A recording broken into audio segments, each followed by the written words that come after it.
Edward and our founding director, Bernard, decided that they did not have quite enough on their plate during this silver jubilee year, at some point in the year. And so to satisfy their hunger, they embarked on a book project to reflect on those 25 years. And tonight we are launching that book. I have the pleasure of welcoming Professor Jeffrey Harpham, who will lead a conversation with the two authors. Jeffrey served as president and as director of the National Humanities Center in North Carolina from 2002 until 2015. And it was in this capacity, of course, that STIAS got to know him and quickly befriended him as someone who appreciated and has... Pleasure and honor it is for me to be here at this occasion. I don't remember the earliest days of STIAS, but at the time that I became aware of it, around 2008, 2009, it seemed to me that STIAS was among the world of institutes for advanced study, the most fragile, the most under-resourced, the most vulnerable. But today, at the point of its 25th anniversary or birthday, it, I think, is one of the most dynamic, one of the most innovative, and one of the most impressive institutes for advanced study in the world. And congratulations to everybody in this room.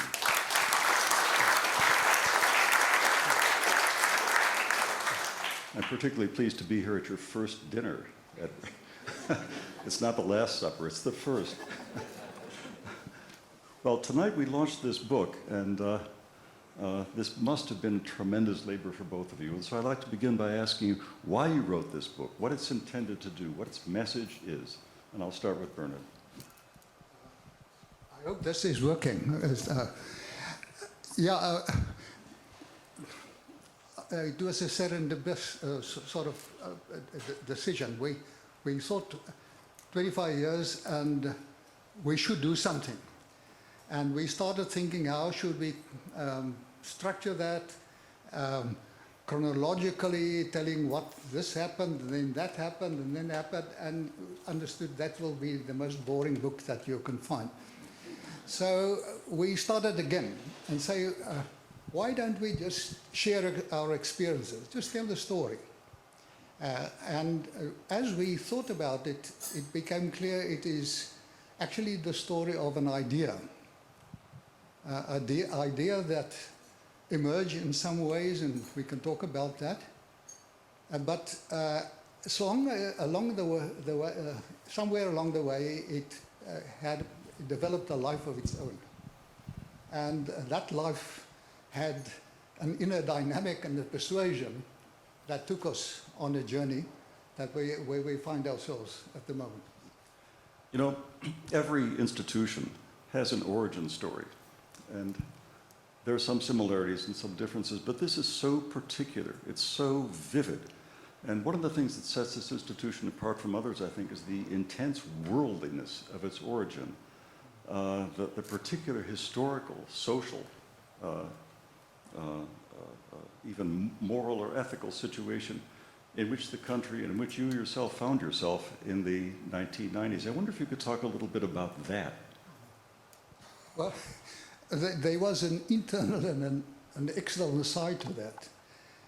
The one was the fact that at that stage, and I'm talking in the early 80s, the research profile, and it might be shocking to people who are here, of Stellenbosch University was not at a very high level.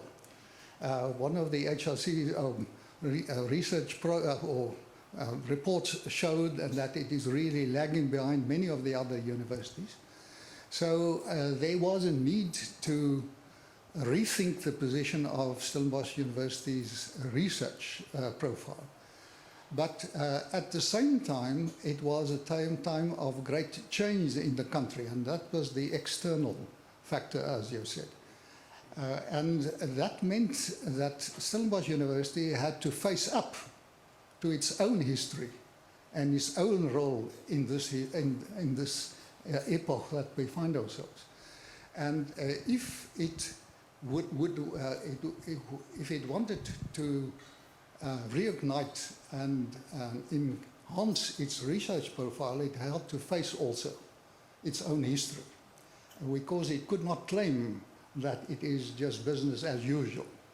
And therefore, we thought very hard and deep about in what way could Stellenbosch University also be of service to a wider audience. It did an excellent job to a small part of the South African population for many, many decades. But what if it now broadens that and really becomes something that makes a contribution, not to the country as a whole, but also to the whole of Africa? It's a very ambitious idea. Stellenbosch could not claim that. It could not pretend that it could do it. It had to earn that. So the beginnings was very small, it was very insignificant, was very skeptically accepted by many for good reasons. But that actually was the intent, to turn around an history which cannot be denied, cannot be forgotten, but maybe could have a new phase and open up a wider world. So that was some of the considerations. Whether we achieved that is quite another matter, but that was one of the driving forces behind the, not only the establishment, but the way that the institute developed, evolved, as if I may use the title, a word from the title of the book.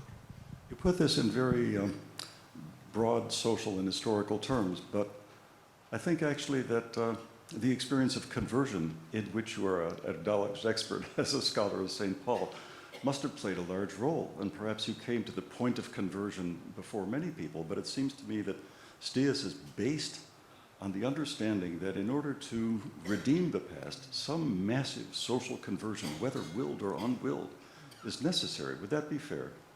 Yeah, I think so, and I think there was also the way that it was done to make quite clear to the outside world that it is not an in-house Stellenbosch initiative, was that for the first decade we did not invite any fellow from Stellenbosch University. We wanted to demonstrate that it is not an in-house operation, but an aspiration, the intention is to be of service to the whole of the country, the whole of the continent, and hopefully to the wider world, which, to our surprise, opened doors and possibilities and really have evolved in that direction. So I cannot claim that it was right at the beginning, this grand intention, but I think we first had to face the reality before we could make any move in accepting or developing this wider mission. I have to ask for your microphone so I can ask Edward a question. The response to this historical as well as personal situation was to imagine an Institute for Advanced Study, which seems one of the more unlikely and imaginative responses possible. And in order to make this connection between this historical situation and a desired future, a certain conception of scholarship was imagined, and it's not an ordinary conception. Most scholars don't think of themselves as occupying a creative space or as bringing newness into the world. Most scholars think of themselves in more modest terms. They have a job, they develop tasks that they're good at, and they execute the job, but they don't think of themselves in these large, abstract terms. And they certainly don't think of themselves as emancipating or liberating or correcting any historical mistakes. How do you connect this mission of the institution with the practice of scholarship? Yeah, Geoffrey, before I get to that, I want to go back to the first question you asked about how we came to think about this book. And I think that Bernard is very modest in the way he's presenting it. It's taken me 6 years to convince that gentleman to write a book. And I'm sure that a lot of you have tried to convince him to write the book. And then what he did, he said, you are the sitting director, why don't you write the book? Because then you can look at us and then write the book. And then at some stage, we did say, okay, you write one chapter and you write another chapter, and it just wouldn't work. And over a very good, solid glass of wine, we decided that we should write jointly and have this, but also that to write the book in a way that is not about us, but it's about the voices, the perceptions, the different aspects that have been part of STIAS, and therefore the eventual title of the book as Evolution of the Creative Space for the Mind. We're literally forced into that title, but then when we looked at it, it was quite nice. I think going back to the question that you've posed, it's a lot of times the way academia has evolved is evolved in a competitive way. We compete. It's about being the best, or it's about institutions demanding that we are the best. And because of that, we literally don't think about scholarship as a creative process, as a lived process, as an enjoyed process. And I think that, again, it becomes difficult because within that environment, you have hierarchies. And so I find spaces like STIAS that begin to question the way we look at doing scholarship. That it's about conviviality, it's about giving back, it's about sharing, it's about listening. And not only listening within your disciplines, but having the capability and capacity to listen across disciplines. And I think that, in writing this book, this is exactly the kind of message that we want to bring out, a new way of doing scholarship. Scholarship that is community-oriented. And I think the way STIAS does it is, once you step in the doors of STIAS, you lose your titles. They go. So on Wednesday, the first Wednesday of the week, we ask each fellow what name they would like to be called by. And a lot of fellows actually chop their names. They become Sipo or, and things like that. And I think you begin to see a transformative process that is happening.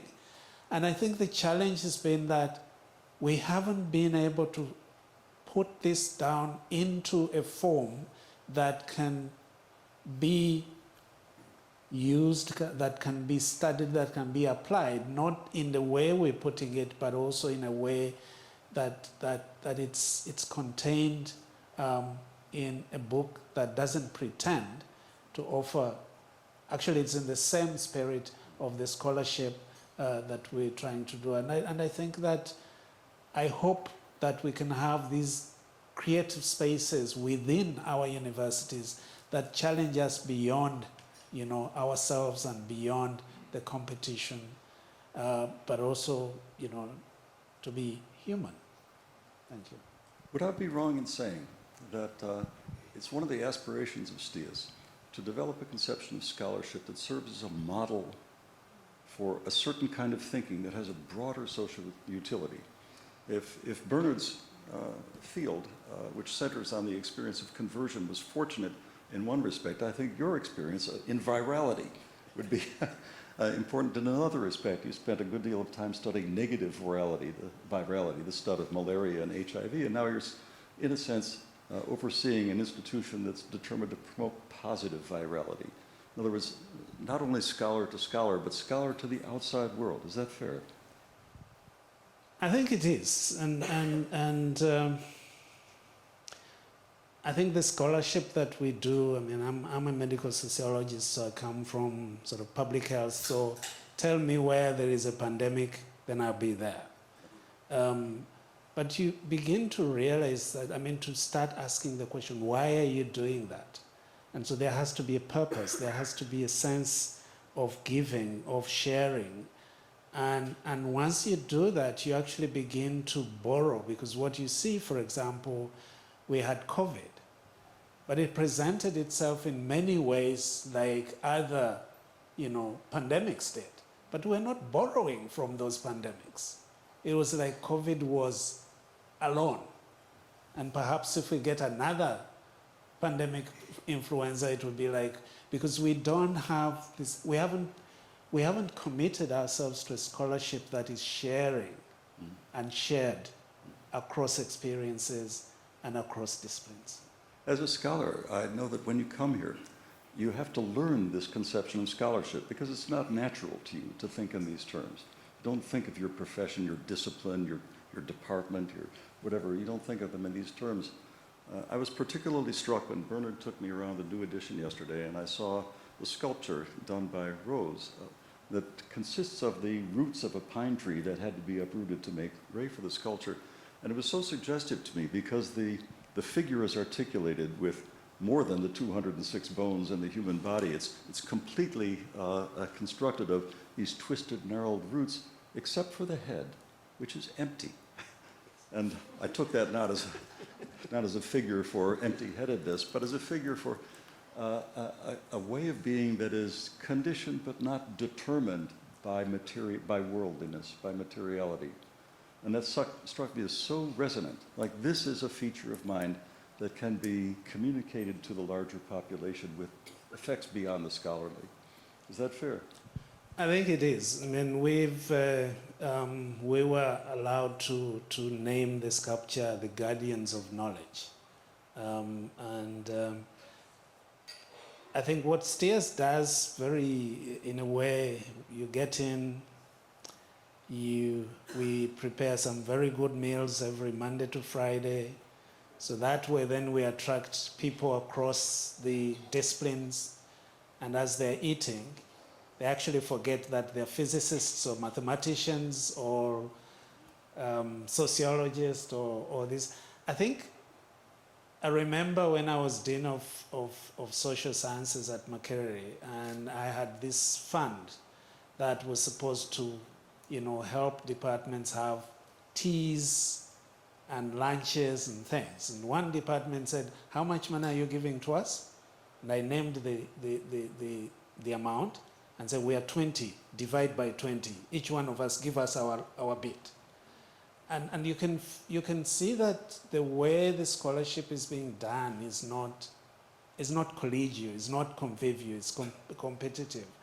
And so I think, as you say, it's not really to say that when you come here, we tell you that you have an empty head, but we tell you, in a way, the space invites you to fill up your head even more.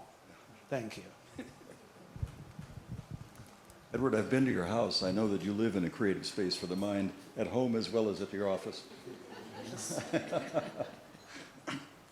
No, what you say is so true. In my experience, and I know in the experience of certainly everybody in my cohort and everybody that I've talked to here, because I'm an English teacher, but my 3 or 4 closest colleagues included Jonathan Kingdon, whom I don't know quite how to describe, and Barbara Koenig, who is president of the German Zoological Society,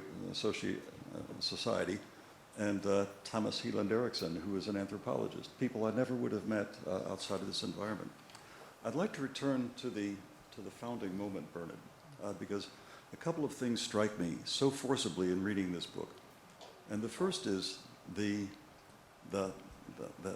accumulated force of a certain idea that took form as you were working it out. There's a swirl of people, a great deal of political energy in the country. The university situation is very unstable, and yet like water or something that might go in this direction or that direction, but it will make its way to the sea. It seemed like there was a certain kind of drive that ensured that something like this would come about. Can you describe that process at all? Yeah, that was the surprising part of it, because, as I said, it acquired a life of its own as we were in the process. And as we reflected on that, it became clear that it's driven by certain forces that we don't control, but opens up possibilities. And you must remember that the setting from where it comes was a restricted setting. An enclave, a protected space. But what if you dare to open that and to cross borders and to see what are the wider possibilities. And that became a very compelling idea, crossing borders in all kinds of fashions between disciplines, as Edward has explained, but also crossing borders across cultures, paradigms of thinking. Because what we experience is not only the individual brilliant projects of fellows, but something more. And we realized we have to exploit that added value. We can't just do individual projects. We must reflect about the experience. And the experience was the power of freedom. And to refer to your book, the freedom of thought. We do need borders. Jannie Hofmeyer taught me that, and Maturana, and I don't know, I'm not any in that field. But that border of a cell is also preliminary. It should be porous. If it stays enclosed, it cannot produce life. And that was this fascinating paradox of closure in a discipline, having the need for a deeper specialization in that specific field to unknown fields in that discipline. But at the same time, the ability to share that discovery in a way that it makes sense to other people. So the kind of force was a value system that we could say, it sounds negative, but Francis Nyomo has the term of incompleteness. It is the realization of the incompleteness of your own knowledge, your own field, or whatever. That might sound very common, but it is the key. And that is where it's not an empty-headed head, it is an uncompleted head, and there's space for growing. So that is where the idea took over, and it became a force of its own that not only crossed borders, but opened other new possibilities. And if you look what we also heard this week, I was very much struck by what Jubulu said. The other conviction was the possible is more powerful than what is. We should not be realists in the sense of taking our cue from what is or what was. Then we have only the orientation what already exists. The whole key is to give priority to the possible, not as a dream to escape reality, but as a possible to have another angle at the reality in order to re-enter reality and see more chances. And that's why the position in Africa is so important. Not being part of the power syndromes. And we saw something of the discussion also yesterday evening. It has a big strategic advantage to look from the edges, from the bottom, from the side, to read against the grain. Because then you discover, that's the key also for the contribution of women in our scholarship. So it is a different kind of scholarship that is not only based on sharing because of goodwill, but of the power that it releases and how it shapes and takes a life of its own. You know, just as surprising and impressive to me as the inevitability of this idea as it took possession of you rather than, is the freakishness of the circumstances that eventually tipped over the domino that tipped over another domino. I mean, if you hadn't been part of the World Values Survey, you might not have met the person who introduced you to the Rijksbank and Jubileums Fund. You might not have encountered the Wallenbergs. And here I want to tip my hat to the imaginative, deeply creative role of philanthropy at this. Philanthropy is love of humanity. You know, it's the fundamental definition of it. But most philanthropic organizations have over time narrowed their purview so that they're looking for deliverables and end dates, and they fund projects that others initiate. It's very rare, increasingly rare, to see philanthropic organizations that understand that among the possible things they can do is to create something, to build something. And it's even rarer to find an institution that is willing to build it thousands of miles away from where they are. Well, that was the other strange discovery. You know, talking to this august environment, and you must remember it's not only the Vollenberg, as we see, it's the Nobel, it is this overwhelming kind of thing. And coming there and talking about the possibilities of being involved, as you said, through the serendipitous events of the value survey, but then to get the discovery, the surprise of Peter van Bossino saying, no, but you don't understand. He was the only member of the Vollenberg family who worked in Africa and had an understanding of it and developed a love for Africa. He said, Swedes, and I'm sorry that I must say this are also very isolated. And Swedes need to be exposed to a wider world. And so the cross-pollination of ideas, that was his formulation, is crucial. And therefore it did not come in the sense of helping this poor little thing or guys, you know, and in the rental or an aid kind of attitude. But it was from the beginning and on an equal basis sharing these experiences, and that I think was quite very pleasant. I have your microphone back. Edward, you've now inherited this institution. The most dreaded phrase is a mature institution. You never want to be part of but this is a matured institution. And I'd like to ask you at the 25-year point, what do you see ahead for STIAS? If we were having this dinner again, maybe not all of us, but at the 50th anniversary, or maybe more realistically, the 35th Jubilee, what kind of institution would we be looking at? I think that's really a $1 million question, and of course I could say I would like to see an institution that still thinks that I should be the director for that during those 25 years. But I think on a serious note, the first thing to say is that STIAS is the only one institute of the 10 institutes for advanced study, and it's the only institute in the southern hemisphere. So I'd wish to see nodes of STIAS, or even other STIAS on the continent, in Latin America, that the network, the partnership that STIAS has is not only with the current 9 partnerships. So that's one thing. I would like to see, because it's very difficult to expand the fellowship. You lose something. But I would like to see that in each fellow, STIAS gets 40 sub-fellows.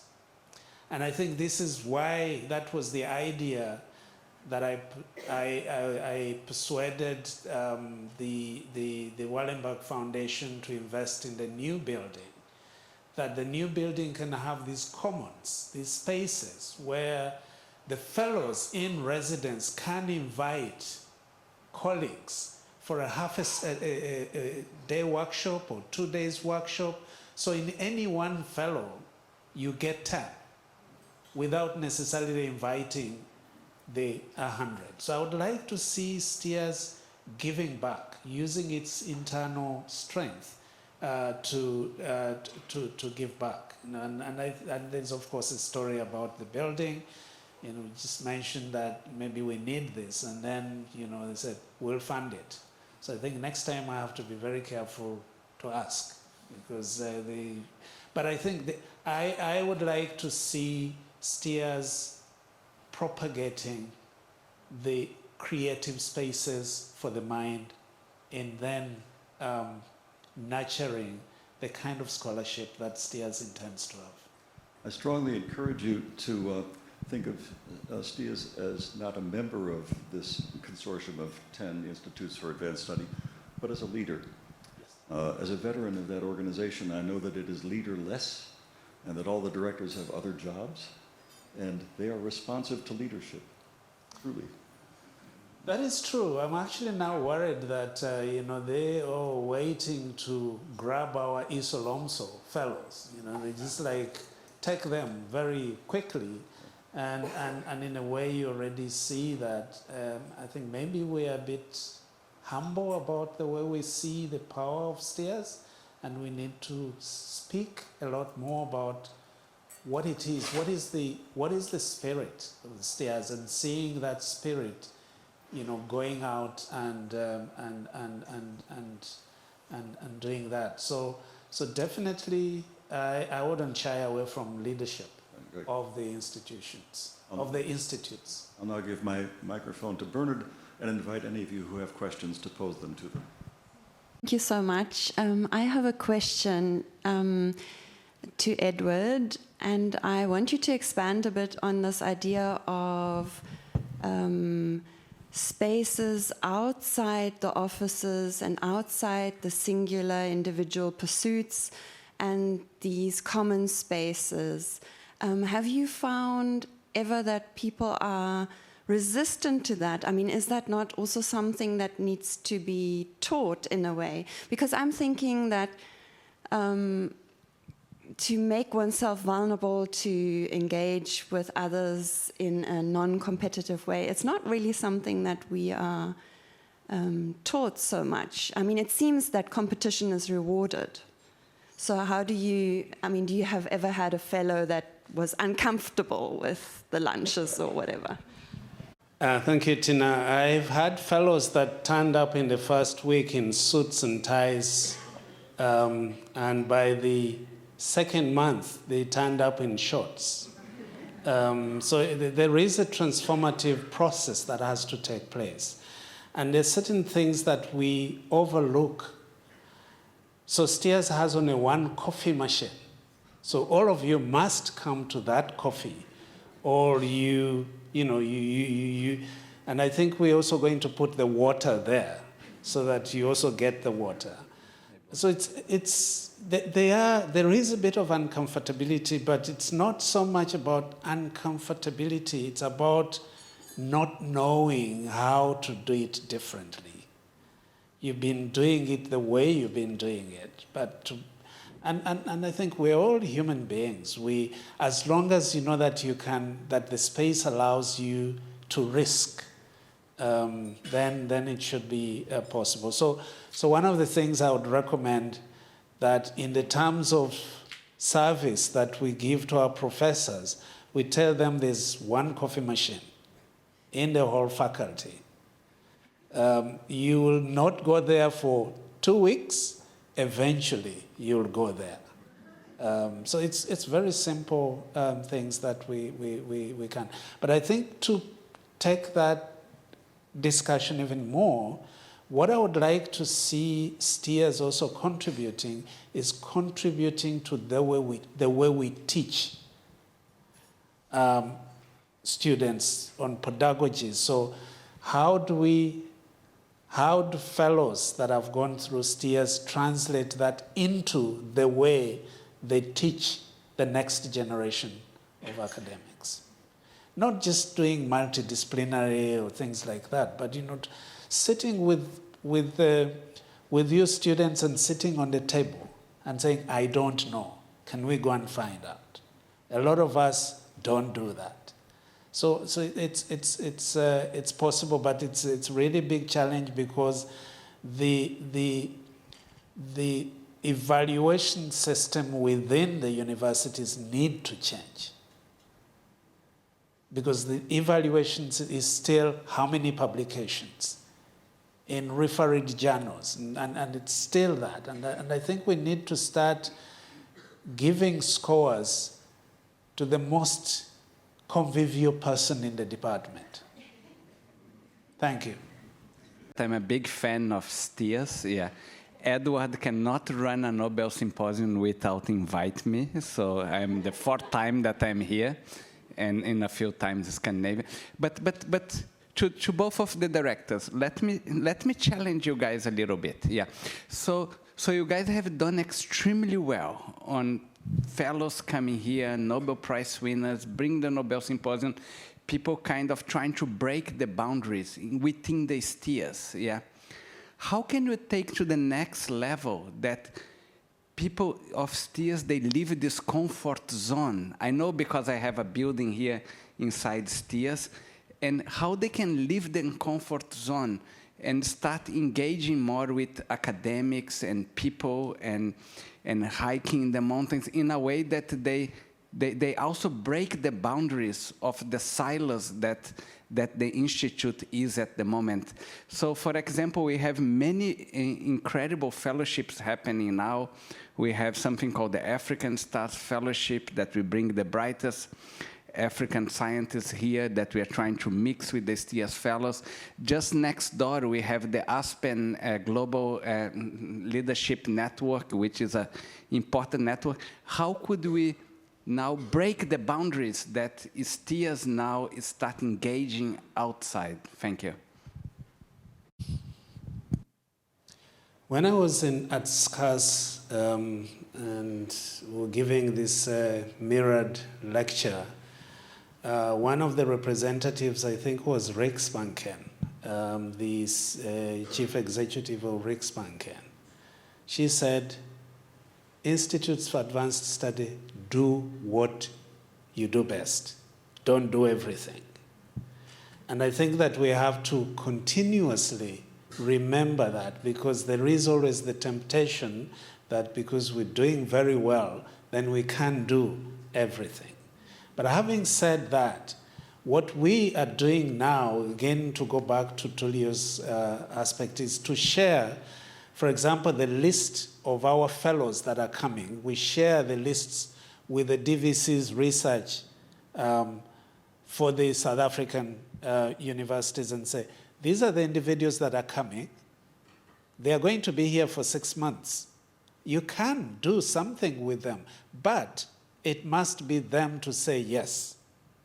Because one, they're running away from that load. So it's really a delicate balance. But I agree that in doing so, one has always to be careful that you don't become an isolated monasterial type of thing and very comfortable, which presents a problem, especially for our mid-level career scholars, of re-engaging back into the institution. If you don't do it right, you're actually going to create problems for the departments back home. When they go back and say, now you're doing this and that, and you know, so it's, and I think the thing is to realize that STIAS is part of the broader scholarly ecosystem and must be sensitive to that ecosystem and engage with that ecosystem, but always being aware that there are other players, and therefore, once you get in widely, then you get into the competition that you're running away from. Thank you. I think you've waited long enough for dinner. Thank you for your attention.